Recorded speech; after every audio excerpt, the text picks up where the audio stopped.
მოგესალმებით. რამდენიმე დღის წინ ქართულმა საზოგადოებამ ჩვენს პორტალზე geofirst.com იხილა ანალიტიკოს ენტონი კონსტანტინის სტატია სათაურით რატომ ცდილობს კონგრესი საქართველოს სანქცირებას. უნდა ითქვას, რომ ეს იშვიათი შემთხვევა იყო, როდესაც ავტორი აშშ-ის მხრიდან საქართველოს მიმართ წარმოებული პოლიტიკის შეფასებისას ნაცვლად ჩვენთვის კარგად ნაცნობი deep state-ის ნარატივისა ეკნობა რეალობას და საღაზრს. სტატიიდან ირკვევა, რომ ის კარგად იცნობს სამხრეთ კავკასიის რეგიონს და ასევე ვითარებას საქართველოში. მას შემდეგ, რაც მკითხველში აღნიშნულმა სტატიამ ფართო გამოხმაურება პოვა, ჩვენ გადავწყვიტეთ გავსაუბრებოდით საგარეო პოლიტიკის ანალიტიკოს ენტონი კონსტანტინს, რომლის ნაშრომებიც იბეჭდება არაერთ მსხვილ საერთაშორისო გამოცემაში, როგორებიცაა The American Conservative, Politico, Fox, Newsweek, Die Welt და ასე შემდეგ.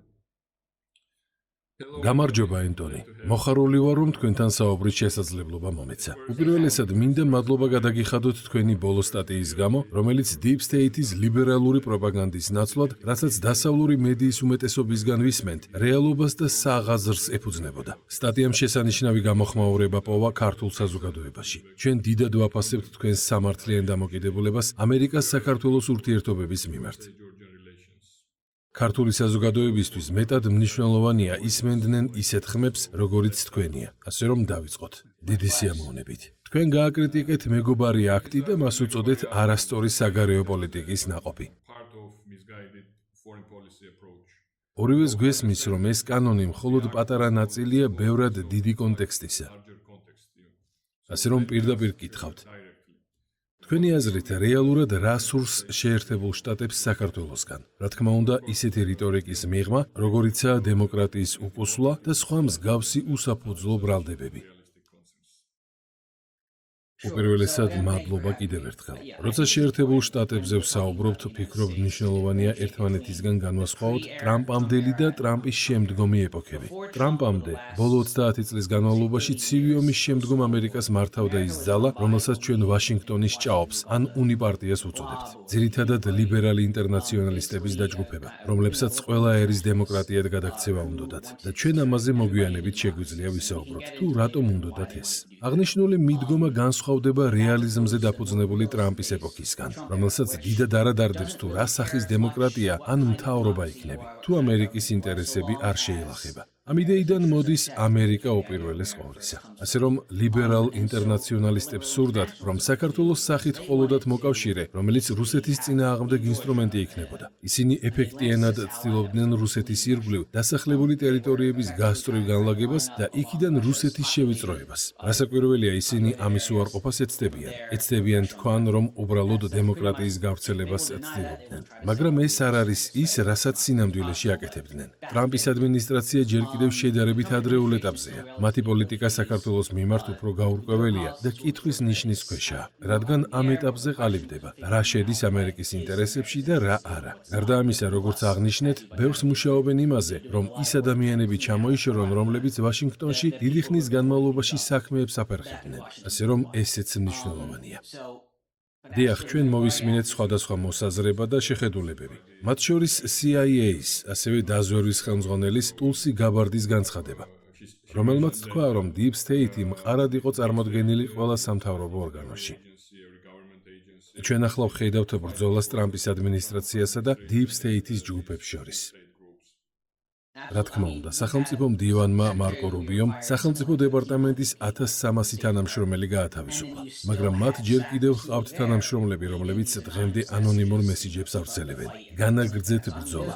მათ წინ ჯერ კიდევ ბევრი სამუშაო აქვთ, რადგან როცა ისტებლიშმენტი კარგავს ძალაუფლებას, ძალიან ბევრი ადამიანი რჩება, რომელიც ცდილობს არ დაუშვას შინაარსობრივი ცვლილებები, ვიდრე ისტებლიშმენტი ამ ძალაუფლებას ისევ დაიბრუნებს. ასე რომ ეს გრძელვადიანი ამბავია და დრო დასჭირდება ყველაფრის გარკვევას. რა უნდა ამერიკას და როგორ? მაგრამ ეს აშკარად განსხვავებული იქნება იმისგან, რაც მანამდე იყო. საქართველოზე დაწერილ სტატიაში ახსენებთ, რომ მეგობარი აქტი ბუშის დოქტრინისა და ეგრეთ წოდებული ლიბერალური ინტერნაციონალიზმის გაგრძელება. როგორ ფიქრობთ, როგორ უნდა გამოიყურებოდეს ამერიკა უპირველეს ყოვლისა პოლიტიკა საქართველოსთან მიმართებით? რაც შეეხება მეგობარ აქტს, გულწრფელად რომ გითხრათ, ჩემთვის გაუგებარია კონგრესმენ უილსონის აქტივიზმის მიზეზები. ჩემთვის ეს ძალიან უცნაურია. ამერიკის პოზიციის გამო მსოფლიოში ჩვენ გვყავს კონგრესმენები, რომლებიც კონკრეტულ საკითხზე ამახვილებენ ყურადღებას და დიდ დროს უთმობენ მას. მაგრამ უილსონის შემთხვევა ამის მიღმაა. მგონი მისი დაბადების დღე იყო წინა შაბათ-კვირას და ასეთი რაღაც თქვა. მადლობა დაბადების დღის მოლოცვისთვის. განსაკუთრებული მადლობა საქართველოს, ვენესუელას და სირიის ხალხს. მას საკუთარი შტატი, სამხრეთ კაროლინა არც კი უხსენებია. ეს ძალიან უცნაურია, ასე რომ ამას ვერ ხსნი. მაგრამ რაც შეეხება ამერიკა უპირველეს ყოვლისა პოლიტიკას, ამერიკა უპირველეს ყოვლისა მომხრე საზოგადოებებში, რომელსაც ზოგჯერ ახალ მემარჯვენეებსაც უწოდებენ, დიდი კამათი მიმდინარეობს იმაზე, თუ როგორი უნდა იყოს საგარეო პოლიტიკა. არიან ისეთები, რომლებსაც შემაკავებლებს უწოდებენ. მათ ძირითადად სურთ, რომ ამერიკა არ იყოს აქტიური ქვეყნის გარეთ და არიან ისინი, ვინც უფრო რეალისტებად ითვლებიან და ამბობენ, რომ არ სურთ სხვა ქვეყნების პოლიტიკაში ჩარევა. მაგრამ სურთ გააკეთონ ყველაფერი, რაც ამერიკის ეროვნულ ინტერესებში შედის. ასე რომ შემაკავებლები მიიჩნევენ, რომ ამერიკის ეროვნული ინტერესია, რომ საზღვარგარეთ არ იმოქმედოს, ხოლო რეალისტები ფიქრობენ, რომ ამერიკული ეროვნული ინტერესები ზოგჯერ ავტომატურად მოითხოვს ჩარევას. ზოგჯერ კი არა. ორივე ჯგუფი ძალიან განსხვავდება ლიბერალი ინტერნაციონალისტებისგან, რომლებიც მიიჩნევდნენ, რომ უნდა ჩარეულიყვნენ ყველგან, სადაც კი შეეძლოთ და ისე როგორც სურდათ. ამერიკა უპირველეს ყოვლისა პოლიტიკა საქართველოს მიმართ, ჩემთვის ალბათ თქვენი ქვეყნისთვის ნეიტრალიტეტის მიმართულების მიცემას გულისხმობს. იმის გათვალისწინებით და გააზრებით, რომ საქართველოს ჩრდილოეთით ძალიან ძლიერი მეზობელი ჰყავს და მისი გაღიზიანების ფუფუნება არ აქვს, რადგან მასთან გამკლავება უბრალოდ მის ძალებს აღემატება. იგივე ხდება მაგალითად მექსიკაშიც, რომელსაც არ აქვს უცხოური სამხედრო ბაზები, რადგან მათ იმპლიციტურად ესმით, რომ შეერთებული შტატები ამას არ დაუშვებს. ეს არის ის, რის მიღებაც ლიბერალ ინტერნაციონალისტებს არ სურდათ. საქართველოს არ შეუძლია იყოს ულტრაბრიუსელური, პროდასავლური ქვეყანა, რადგან რუსეთი ამაზე რეაგირებას მოახდენს. ამიტომ ვფიქრობ, სულ მცირე ამერიკის ინტერესებში შედის, რომ საქართველო უფრო ნეიტრალური მხარე იყოს და ხიდის როლი შეასრულოს. იმის აღიარებით, რომ მას მოუწევს რუსეთთან გარკვეული მეგობრული ურთიერთობების დამყარება, რადგან ეს უბრალოდ გეოგრაფიის ბუნებაა. ვიტყოდი, რომ ამერიკამ უპირველეს ყოვლისა საქართველოს თავისი გზით წასვლის უფლება უნდა მისცეს, რათა საქართველო იქცეს როგორც ხიდი, გახდეს ნეიტრალური სახელმწიფო, რომელსაც შეიძლება ორივე მხარესთან ჰქონდეს დიალოგი და კარგი ურთიერთობა. დიდი მადლობა, ენტონი. რომ არ განვიხილოთ ამერიკა-საქართველოს ურთიერთობების 30 წელი, მოდით ვისაუბროთ ბოლო 3 წელიწადზე, რადგან ამერიკა-საქართველოს ურთიერთობები სწორედ ამ პერიოდში მნიშვნელოვნად გაუარესდა. მას შემდეგ, რაც საქართველომ მეორე ფრონტის გახსნაზე უარი განაცხადა. რუსეთ-უკრაინის ომის დაწყების შემდეგ უკრაინელი ოფიციალური პირები საქართველოს საჯაროდ მოუწოდებდნენ, რომ მეორე ფრონტი გაეხსნა რუსეთის წინააღმდეგ, რაზეც ქართულმა ოცნებამ უარი განაცხადა. საქართველოს მთავრობამ საჯაროდ განაცხადა ისიც, რომ ამერიკის ყოფილი ელჩი კელი დეგნანი პირადად უბიძგებდა ამისკენ პრემიერ-მინისტრს. ერთადერთი საპირისპირო არგუმენტი, რომელსაც ამ ყველაფრის პასუხად ვისმენთ, არის ის, რომ ეს რუსული პროპაგანდაა, რაც ის ერთადერთი იარლიყია, რომელსაც არასასიამოვნო სიმართლის ჩასახშობად იყენებენ ხოლმე. როგორია თქვენი შეფასება? ეს იმდენად უაზრო და უშედეგო იქნებოდა, რომ არც კი მინდა იმის დაშვება, რომ ბაიდენის ადმინისტრაციას უნდოდა საქართველო თავს დასხმოდა რუსეთს. მაგრამ იმაში ვარ დარწმუნებული, რომ მათ სურდათ საქართველო ჩართულიყო ანტირუსულ პროცესში, თუნდაც სანქციების რეჟიმში. ცხადია, ყველა სერიოზული დამაზიანებელი შედეგის გათვალისწინების გარეშე. ეს რა თქმა უნდა საქართველოსთვის აზრს მოკლებული იქნებოდა და ვფიქრობ, არც ჩვენთვის ექნებოდა რაიმე მნიშვნელობა. რაც შეეხება რუსული დეზინფორმაციის იარლიხს, ეს განსაკუთრებით საშიშია, რადგან მათ აშკარად არ აქვს სხვა არგუმენტები. რამდენიმე თვის წინ სტატია დავწერე, სადაც ვამბობდი, რომ იქნებ რუმინეთის სამხედრო ბაზისთვის არ უნდა დაგვეჭირა მხარი. თუ გვეცოდინებოდა, რომ ისინი იმას გააკეთებდნენ, რაც საპრეზიდენტო არჩევნების დროს გააკეთეს. პირდაპირ რომ თქვათ, არჩევნები მოიპარეს. ამ დროს გამოჩნდნენ ადამიანები, რომლებიც ცილს მწამებდნენ. ყველაზე გიჟური ბრალდება იყო ის, რომ მე რუსი ძოლი მყავდა, რაც აშკარად ტყუილია. ეს არ არის სიმართლე. ისინი ამას აკეთებენ, როცა სხვა არაფერი აქვთ სათქმელი, რადგან კარგად იციან, რომ ეს აუფასურებს კამათს. იგივე სცადეს ტრამპის პირველი ადმინისტრაციის დროსაც. ტრამპმა 2016 წელს სამართლიანად მოიგო არჩევნები, მაგრამ მაინც ამტკიცებდნენ, რომ ადგილი ჰქონდა რუსულ ჩარევას. 2018 წლისთვის ჯერ კიდევ გვყავდა დემოკრატების მთელი არმია, რომლებსაც არამხოლოდ სჯეროდათ, რომ რუსეთი ჩაერია, არამედ მათ არჩევნები მოიპარეს ხმების შეცვლით, რაც რასაკვირველია არასდროს მომხდარა. ამ დეზინფორმაციამ ხელი შეუწყო იმას, რომ ძალიან ბევრი ადამიანისთვის ტრამპი ლეგიტიმურ პრეზიდენტად აღარ ითვლებოდა. ეს არის სწორედ ის, რასაც ქართულ ოცნებასთან დაკავშირებით ცდილობენ. მათ მთავრობის დელეგიტიმაცია სურთ და ამბობენ, ეს უბრალოდ გარკვეული ტიპის რუსული სქემაა. ლიბერალ ინტერნაციონალისტებს არ შეუძლიათ იმის გააზრება, რომ ხალხი მათ უბრალოდ არ ეთანხმება. ამიტომ ნებისმიერი ალტერნატიული აზრი ტყუილად უნდა ჩაითვალოს. კარგი ამბავი ის არის, რომ ეს მიდგომა აღარ მუშაობს. ხალხი იწყებს იმის გააზრებას, რომ ეს არის ცილისწამება და დიდი ტყუილი. ასე რომ აბსოლუტურად გეთანხმებით. ფიქრობ, რომ მათ სურდათ ქართული მხარე მეტად ჩართულიყო ომში, რაც მსუბუქად რომ ვთქვათ, კარგი შედეგის მომტანი ნამდვილად არ იქნებოდა. ეს უფრო მეტ პრობლემას შექმნიდა კავკასიაში და გულწრფელად რომ ვთქვათ, არც ერთი მხარისთვის არ იქნებოდა სასარგებლო. რადგან თუ საქართველო უეცრად ძალიან პროდასავლური გახდება, რუსეთი ამაზე რეაგირებას მოახდენს. რასაც ახლა თქვენ ამბობთ, საღაზრს ეფუძნება.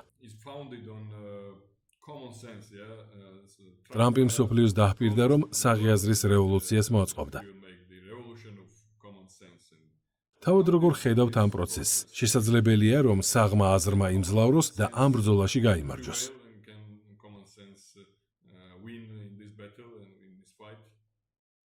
დიახ, ფიქრობ, რომ ასეო, ფიქრობ, რომ უკვე გაიმარჯვა, რადგან ხალხი დაიღალა ამგვარი მენტალიტეტით.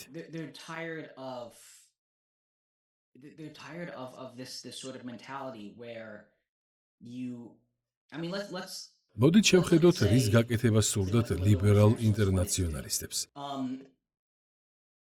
მათ ფაქტობრივად უნდათ შეექმნათ ის, რასაც შეიძლება დედამიწაზე სამოთხე უწოდოთ. მრავალი თვალსაზრისით ეს მარქსიზმს გავს. არა იდეოლოგიურად, არამედ რწმენით. მარქსისტებსაც სჯეროდათ, რომ შეეძლოთ სამოთხის შექმნა და ამ მიზნის მისაღწევად ყველანაირი საშუალების გამოყენებას ემხრობოდნენ. ანალოგიურად ლიბერალ ინტერნაციონალისტებსაც სჯერათ იმის, რასაც დემოკრატიული მშვიდობის თეორია ეწოდება. ეს არის იდეა, რომ დემოკრატიები ერთმანეთის წინააღმდეგ ომს არ გააჩაღებენ. 21 საუკუნეში ეს პროგრესული დემოკრატიების იდეამდე მივიდა. ანუ ესაა LGBT-ს მხარდამჭერი, რელიგიური თავისუფლებების და სხვა მსგავსი საკითხების მიმართ მიმღებლური დამოკიდებულება. მათ სჯერათ, რომ თუ საკმარისი რაოდენობის ასეთი ქვეყანა იარსებებს, ომი აღარ იქნება და დედამიწაზე სამოთხე დამკვიდრდება. ეს არის ის, რისიც ნამდვილად სჯერათ. ამას არ ვიგონებ. და თუ ამის გჯერა მიზნის მისაღწევად ყველაფრის გაკეთება შეგიძლია. ერაყის ომში ასობით ათასი ადამიანი დაიღუპა, მაგრამ მათი წარმოდგენით ამან მომავალში მილიონობით სიცოცხლე გადაარჩინა. ეს სიგიჟეა. რიგითი ადამიანი დაიღალა ამ იდეით, რადგან ეს იდეა მისთვის არათუ სამოთხეს, არამედ საგიჟეც გავს. ამიტომ ფიქრობ, ყველა ამჩნევს ამ საყოველთაო რეაქციას. თუ შეეცდებით დაითვალოთ, რამდენმა მემარჯვენე პარტიამ გაიმარჯვა ბოლო 10 წლის განმავლობაში მხოლოდ ევროპაში, უბრალოდ სათვალავია გერებად. ჩვენ გვყავს პოპულისტი ლიდერები საფრანგეთში. პოპულისტები მოდიან გერმანიაში. პოლონეთშიც, სადაც კიდევ ერთხელ გადარჩა ქვეყანა იმით, რომ რამდენიმე თვის წინ ნაციონალისტი ლიდერი აერჩიეს პრეზიდენტად. ასე რომ აბსოლუტურად ვფიქრობ, რომ ბოლო 30 წლის განმავლობაში კანკარა ძალიან შორს გადაიხარა. ჩემი აზრით ზედმეტადაც კი, ამიტომ დიახ, საღი აზრი გაიმარჯვებს. დავიტოვოთ ამის იმედი. სააკაშვილის რეჟიმის დროს საქართველოს მოახლეს ისტორიაში ყველაზე მძიმე 9 წელი განვლო. სახელმწიფო ძალაუფლების გამოყენებით უდანაშაულო ადამიანების მკვლელობები და ციხეებში სისტემური წამება. უნდა აღინიშნოს, რომ ეს დადასტურებულია ადამიანის უფლებათა ევროპული სასამართლოს სხვადასხვა გადაწყვეტილებით. რეპრესიული მმართველობა, მედია ცენზურა, მოპარული არჩევნები, ბიზნესის რეკეტი, მართლმსაჯულების სისტემის სრული მიტაცება. და მაინც ამ სასტიკ რეჟიმს ამერიკა და მისი მოკავშირეები, მათ შორის ევროკავშირი, დემოკრატიის შუქურას უწოდებენ.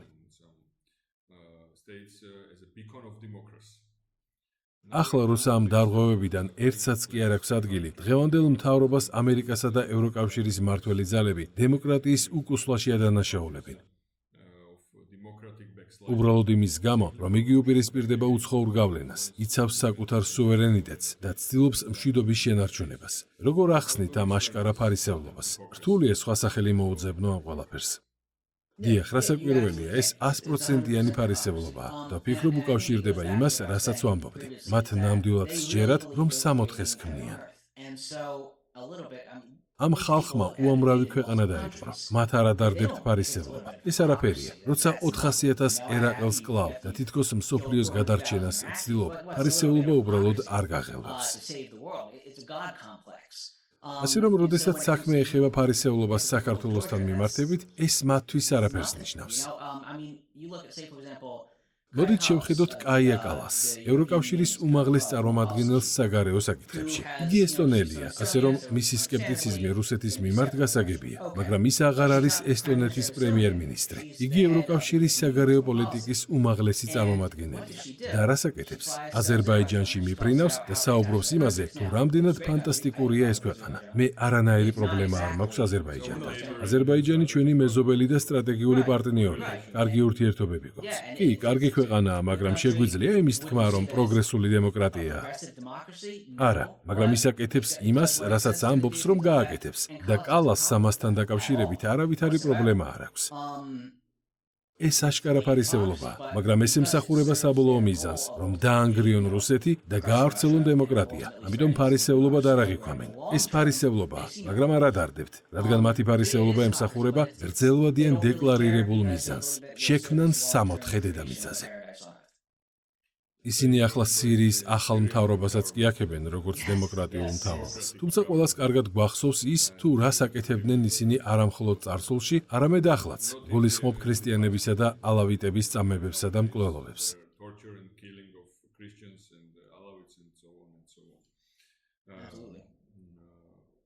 თქვენ ბოლოდროინდელ სტატიაში მიმოიხილეთ საქართველოში მოქმედი არასამთავრობო ორგანიზაციებისა და მედია საშუალებების დაფინანსების ამერიკული და ევროპული წყაროები.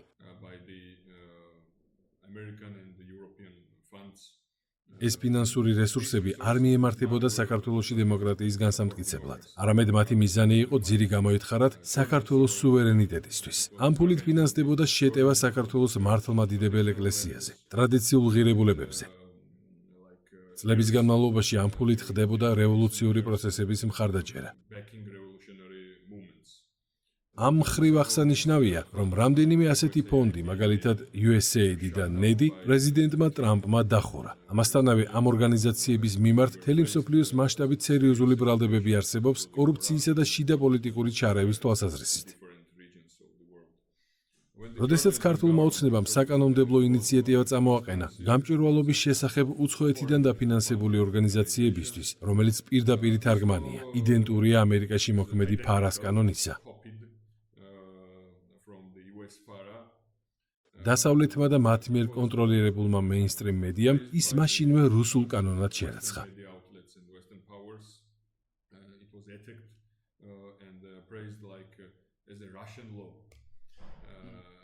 განა ეს არ არის ორმაგი სტანდარტის აშკარა მაგალითი დასავლეთის მხრიდან. ჩვენთვის გაუგებარია თუ რატომ არის გამჭვირვალობა საჭირო და მისასალმებელი მექანიზმი ვაშინგტონში, თუმცა თბილისში რუსული და მიუღებელი. დიახ, ეს მათი საყვარელი ფრაზაა. რუსული კანონი, რადგან ამ იარლიყის მიკერების შემდეგ ყველანაირ დისკუსიას აზრი ეკარგება.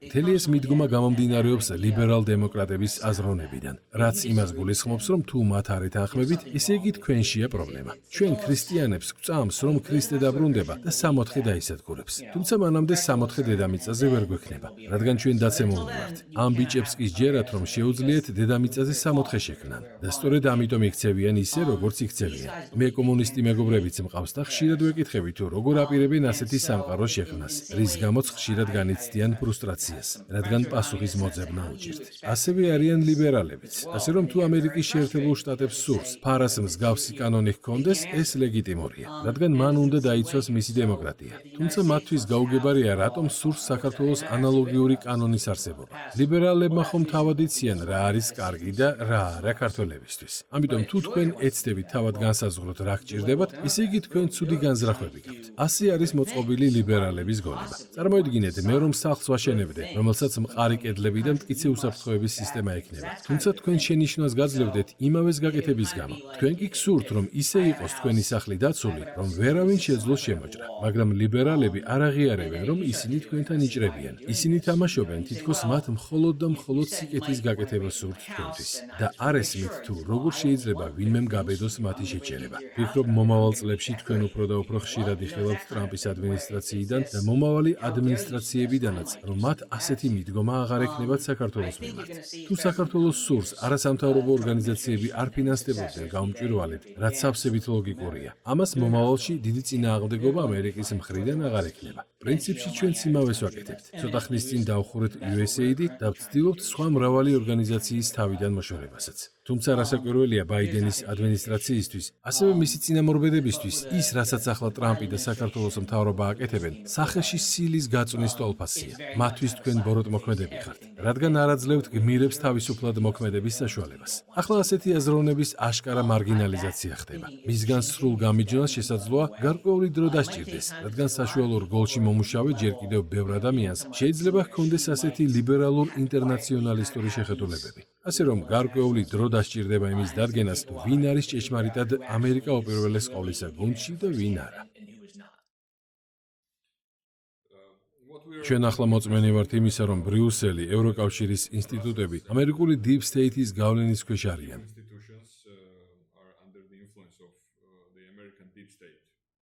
ევროპის ეკონომიკა სტაგნაციას განიცდის, არალეგალურმა მიგრაციამ უკონტროლო ფორმა მიიღო. ხოლო მთელი კონტინენტი მნიშვნელოვან ფინანსურ ზარალს განიცდის გახანგრძლივებული ომის შედეგად, რომლის დროსაც ისინი ამერიკულ იარაღს ყიდულობენ ამერიკასთან მორჩილების გამო. ამერიკის შეერთებულ შტატებსა და ევროკავშირს შორის დადებული ბოლოდროინდელი შეთანხმება იმის დადასტურებაა, რომ ამერიკა ევროპას არა როგორც პარტნიორს, არამედ როგორც ვასალს ისე ეპყრობა. ამავდროულად ვაშინგტონი ბრიუსელს ერთგვარ ინსტრუმენტად იყენებს საქართველოს წინააღმდეგ. რადგან ახლა ევროკავშირი ჩვენ უვიზო რეჟიმის გაუქმებით გვემუქრება. მხოლოდ იმიტომ, რომ საქართველო მის სუვერენულ გზას მიჰყვება და ქვეყანაში მშვიდობას ინარჩუნებს. როგორ ფიქრობთ, აზიანებს თუ არა დასავლეთის საკუთარ რეპუტაციასა და სანდოობის ხარისხს ისეთ ქვეყნებში, როგორიც საქართველოა? აქვე მინდა დავძინო, რომ ბოლოდროინდელი გამოკითხვების თანახმად ევროკავშირის მიმართ სანდოობის დონე საქართველოში სულ უფრო და უფრო მეტ დაღმასვლას განიცდის. როგორია თქვენი შეფასება ამასთან დაკავშირებით? მე ადრე ბევრს წერდი დასავლური ცივილიზაციის შესახებ. დღეს, როდესაც ადამიანებს ევროპაში ჰკითხავ, მიიჩნევენ თუ არა ისინი თავს ამ ცივილიზაციის ნაწილად გიპასუხებენ, თუ რომელ ცივილიზაციას გულისხმობ? იმას, რომელიც 1800-იან წლებში არსებობდა? ამას იმიტომ ვამბობ, რომ ხალხისთვის ასეთი დასავლეთი აღარ არსებობს, რაც ჩემი აზრით პრობლემაა. ახლა დასავლეთის მთელი იდეა ფიქსი ემყარება ამერიკის პროგრესულ პოლიტიკას. ასე რომ რასაკვირველია, დასავლეთის იმიჯი ელახება საქართველოს მსგავს ქვეყნებში, იმიტომ რომ დასავლეთი საკუთარ თავს წარმოაჩენს ქვეყნად, სადაც მცირე წლოვნებში სქესის შეცვლის ოპერაციები თავისუფლად ტარდება. თქვენ კი ეს სასტიკად არ მოგწონთ. ასე რომ თქვენ კითხვაზე პასუხია დიახ. დასავლეთს მრავალი უაზრო აკვიატება აქვს, რომლებიც სურს სხვა ქვეყნებზეც გაავრცელოს. თუმცა ისეთ ტრადიციულ ქვეყნებში, როგორიც საქართველოა, ჩვენ არ უნდა ვაიძულებდეთ ხალხს მიიღონ ის იდეები, რომლებიც მათთვის ფუნდამენტურად მიუღებელია. რადგან თუ დასავლეთი ამას მაინც ეცდება, რა თქმა უნდა ეს ხალხი დასავლეთის წინააღმდეგ წავა. რაც შეეხება ევროპის ვასალობას ამერიკის შეერთებული შტატებისთვის, მე ვფიქრობ, რომ ეს მთლიანად ბრიუსელის ბრალია. ტრამპის ადმინისტრაციას ევროპიდან გამოსვლა სურს. მათ ეს არაერთხელ აღნიშნეს მკაფიოდ. მთავარი კითხვა ევროპასთან დაკავშირებით იყო ის, სწრაფად გამოვიდოდნენ ამერიკელები ევროპიდან, თუ ეს შედარებით ნელი პროცესი იქნებოდა. თუმცა ცხადია, რომ ტრამპისთვის გაცილებით მნიშვნელოვანია კონცენტრირდეს ჩინეთზე. ევროპას აქვს ბევრი პრობლემა. მე დავარქმევდი ევროპის ეკვილიბრიუმს. მათ 10 წლეულების განმავლობაში ჰქონდათ დაწესებული ძალიან მაღალი გადასახადები. თუმცა აქედან ძალიან ცოტა ფული მიდიოდა თავდაცვის სექტორის განვითარებაში და ძალიან ბევრი ფული მიდიოდა სოციალური კეთილდღეობის სისტემებში. სწორედ ასეთმა მოცემულობამ ეს ფანტასტიკური ვითარება შექმნა. მათ ჰქონდათ უფასო ჯანდაცვა, ხოლო მათ უსაფრთხოებას ამერიკა უზრუნველყოფდა. თუმცა ახლა ტრამპის ადმინისტრაცია ევროპელებს ეუბნება, რომ აღარ სურს მათი უსაფრთხოების დაფინანსება. თქვენი თავი თავადვე უნდა დაიცვათ. პრობლემა იმაში მდგომარეობს, რომ ევროპას ერთდროულად სოციალური კეთილდღეობისა და ქმედუნარიანი თავდაცვის სექტორისთვის საკმარისი ფული არ აქვს. სწორედ ეს განაპირობებს მათ მორჩილ პოზიციას ამერიკასთან მიმართებით. მე როგორც ამერიკელი ვთვლი, რომ ეს შესანიშნავი გარიგება იყო ჩემი ქვეყნისთვის. თუმცა ობიექტურად რომ შევხედოთ, ეს ერთ-ერთი ყველაზე უსამართლო შეთანხმებაა, რაც კი ოდესმე დადებულა ორ მხარეს შორის. რასაკვირველია, ევროპა არასდროს აღიარებს, რომ თავი ამერიკის ვასალად აქციეს. თუმცა მიზეზი, რის გამოც ვთვლი, რომ ამერიკის მომავალ ადმინისტრაციებს არ მოეწონებათ ამერიკისა და ევროპის ასეთი ურთიერთობა, ის არის, რომ ევროპელებს სრულად არ სურთ ვასალებივით მოქცევა. მათ უნდათ ამერიკა იცავდეთ. თუმცა ამავდროულად მუდმივად აკრიტიკონ ტრამპი. მუდმივად აკრიტიკონ ამერიკა, თუკი ქვეყანა კონსერვატიული მიმართულებით დაიწყებს სვლას. სწორედ ამიტომ ვფიქრობ, რომ მომავალში ევროპა ამერიკას კვლავ შეუქმნის პრობლემას და ეს იმ წერტილამდე მივა, როდესაც ტრამპი ევროპელებს ეტყვის, ან ისე მოიქეცით, როგორც ვასალი იქცევა და სრულად დაგვემორჩილეთ, ან ჩვენ თქვენს დაცვას შევწყვეტთ.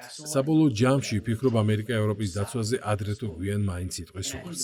რაც შეეხება საქართველოსთან ურთიერთობას, მიმაჩნია, რომ ეს უფრო მეტად ბრიუსელის პოლიტიკაა თქვენ მიმართ, რადგან ევროპა ხვდება, რომ მას შემდეგ, რაც ამერიკა ევროპას მიატოვებს, ისინი მარტონი დარჩებიან ძალიან გაბრაზებული და კბილებამდე შეიარაღებული რუსეთის წინააღმდეგ. სწორედ ამიტომ მათი პერსპექტივიდან საქართველოს ევროკავშირის ხოლგის ქვეშ უნდა იყოს. იმისათვის, რომ შეძლონ ისევე მოგექცენ, როგორც უკრაინას მოექცნენ, გულისხმობ, რომ საქართველოს შესაძლებელია გამოყენებულ იქნას, როგორც რუსეთისთვის რესურსების, ცოცხალი ძალის, ფულის და ენერგიის დაკარგვის საშუალებად. ვფიქრობ, ყველა ევროპელი ლიდერი კარგად ხვდება, რომ რუსეთ-უკრაინის ომში უკრაინა აუცილებლად დამარცხდება. უკრაინელები წინსვლას ვერ ახერხებენ, ხოლო რუსები ნელა მიიწევენ უკრაინის სიღრმეებში. თუმცა ევროპელებისთვის ომის გაგრძელება იმას ნიშნავს, რომ რუსეთი უფრო მეტ ძალისხმევას დახარჯავს, რაც ევროპელების აზრით მას შეასუსტებს.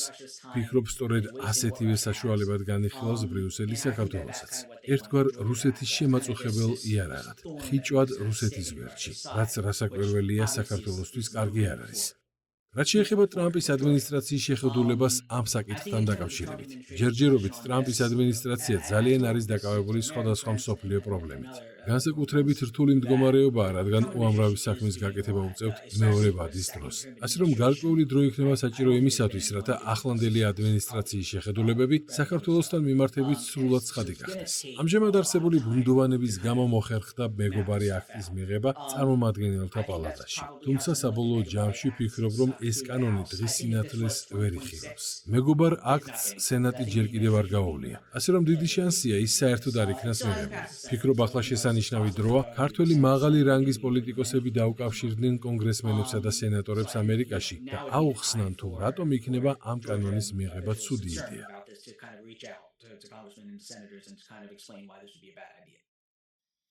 ვიმედოვნებ, ასე იქნება, ეს ოპტიმისტური ხედვაა. დღეს საქართველოს უდიდეს წნეხს განიცდის, როგორც Deep State-ისგან, ასევე მათ მიერ კონტროლირებული ევროკავშირის ინსტიტუტებისგან. თუმცა საქართველოს პატარა ქვეყანაა, რომელიც გადარჩენისთვის იბრძვის. ცდილობს დაიცვას მისი იდენტობა, რაც ჩვენთვის, ქართველი ხალხისთვის ძალიან მნიშვნელოვანია. ჩვენ ვცდილობთ შევინარჩუნოთ მშვიდობა და ეკონომიკური აღმავლობა. ჩვენ 9.4%-იანი ეკონომიკური ზრდა გვაქვს და გვსურს ეს ტემპი შევინარჩუნოთ. როგორ ფიქრობთ, უკეთესია საქართველოს გააგრძელოს ევროკავშირზე მუდმივი დამოკიდებულების რეჟიმი, რომელიც მრავალი მიმართულებით კრიზისში იმყოფება და ხმალა მოღებული უპირისპირდება ქრისტიანულ ღირებულებებს. თუ მოვიდა დრო საქართველოს საბოლოოდ თქვას უარი იძულებით დაწესებულ თავს მოხვეულ დღის წესრიგზე და გააძლიეროს მისი სუვერენიტეტი, ჩამოაყალიბოს ნეიტრალური საგარეო პოლიტიკის დოქტრინა, რომელიც უპირველესად ეროვნულ ინტერესებს დაიცავს და გამოიყენებს იმ გეოსტრატეგიულ ადგილმდებარეობას, რომელიც მას აქვს ლოგისტიკური და ენერგო ჰაბის თვალსაზრისით. დასავლეთსა და აღმოსავლეთს შორის დაკავშირებადობის კუთხით. როგორ ფიქრობთ, რა იქნება საქართველოსთვის რეალისტური სამომავლო გზა არა მხოლოდ გადარჩენისთვის, არამედ აყვავებისთვისაც ამ ახალ რეალობაში მულტიპოლარულ მსოფლიო წესრიგში? ფიქრობ, ის, რასაც თქვენ ამბობთ, სრული სიმართლეა. მულტიპოლარულ სამყაროში პატარა ქვეყნებს დიდი ძალისხმევის დახარჯვა მოუწევთ. ადრე საერთაშორისო პოლიტიკაში მანევრირება შედარებით ადვილი იყო. ცივი ომის დროს ქვეყნები ან ამერიკის, ან საბჭოთა კავშირის ხოლგის ქვეშ იყვნენ, ან საერთოდაც მიუმხრობლების ბანაკში. საბჭოთა კავშირის დაშლის შემდეგ უნიპოლარულ სამყაროში ან ამერიკის მოკავშირე იყავი, ან არა. თუმცა ახლა მინიმუმ 3 პოლუსი იქნება: ამერიკის, ჩინეთის და რუსეთის სახით. შესაძლოა ამ ჩამონათვალს მომავალ 10 წლეულში კიდევ დაემატონ ქვეყნები. ვინ იცის? ფიქრობ, საქართველოსთვის რეალიზმის პერსპექტივიდან ოპტიმალური საგარეო პოლიტიკა იქნება ყველა მხარესთან კარგი ურთიერთობის ჩამოყალიბება და ნეიტრალური პოზიციის დაკავება.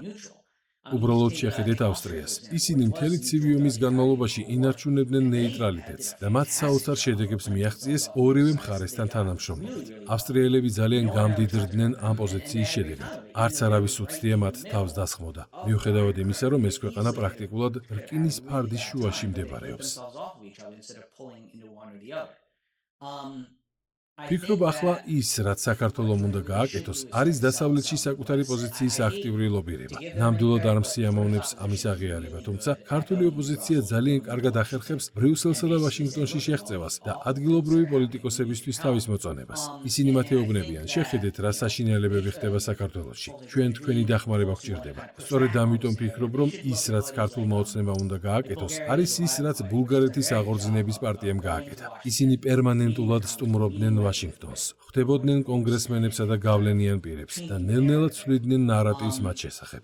როგორც აღნიშნე, ტრამპის ადმინისტრაცია ახლა ძალიან დაკავებულია და თუ ვინმე სურს, რომ ვაშინგტონმა შეიმჩნიოს, ამ საქმეს სერიოზულად უნდა მოკიდოს ხელი. მოდით დაუბრუნდეთ ჯო ვილსონს. იცით, კონგრესმენები ათასობით საქმეზე მართავენ კენჭისყრას ყოველდღიურად. მათ არ შეუძლიათ თითოეულ ამ საქმეში ექსპერტული ცოდნა დააგროვონ. ამისათვის თითოეულ მათგანს თავისი თანამშრომლები ჰყავთ, რომლებიც ექსპერტულ ცოდნას უზიარებენ კონგრესმენებს კონკრეტულ საკითხებთან მიმართებით. ჯო ვილსონმა საკუთარი თავი კონგრესში დაიმკვიდრა, როგორც საქართველოს საკითხების მცოდნე.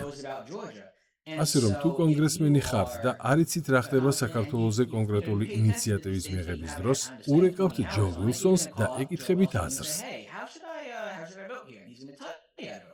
სწორედ ამიტომ ფიქრობ, რომ თუ თქვენ ამ მხრივ გააქტიურდებით და კონგრესმენებს აუხსნით, რომ არსებობს განსხვავებული პერსპექტივებიც, ეს საქართველოს ძალიან წაადგება. ნეიტრალური ქვეყნები აქტიურ კომუნიკაციას ამყარებენ ყველა მხარესთან და უხსნიან მათ თუ რატომ სურთ მათთან მუშაობა. თუმცა კი ასევე სურთ შეინარჩუნონ ნეიტრალიტეტი. რაც შეეხება ევროკავშირს, დიახ, მე ღრმად მწამს, რომ უმჯობესია ბრიუსელისგან თავის შორს დაიჭიროთ. თქვენ უნდა ესაუბროთ თქვენი შეხედულებების მქონე პოლიტიკოსებს ბრიუსელში, რადგან ნამდვილად არსებობს მზარდი მარჯვენა კონსერვატიული ტენდენციები ევროპაში. თუმცა ფონ დერ ლაიენის მსგავს ხალხს უნდა მოერიდოთ. ისინი თქვენ მახეში გაგაბავენ. ამავდროულად ევროკავშირი მუდმივად ცდილობს სოციალური ინჟინერიის იმპლემენტაციას.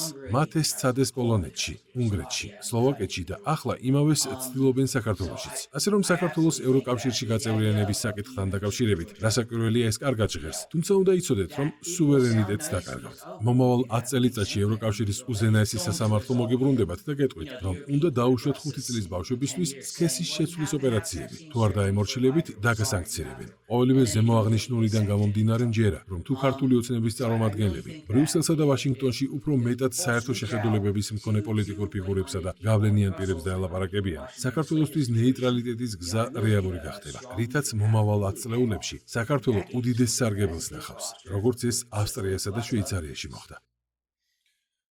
მადლობა, ენტონი.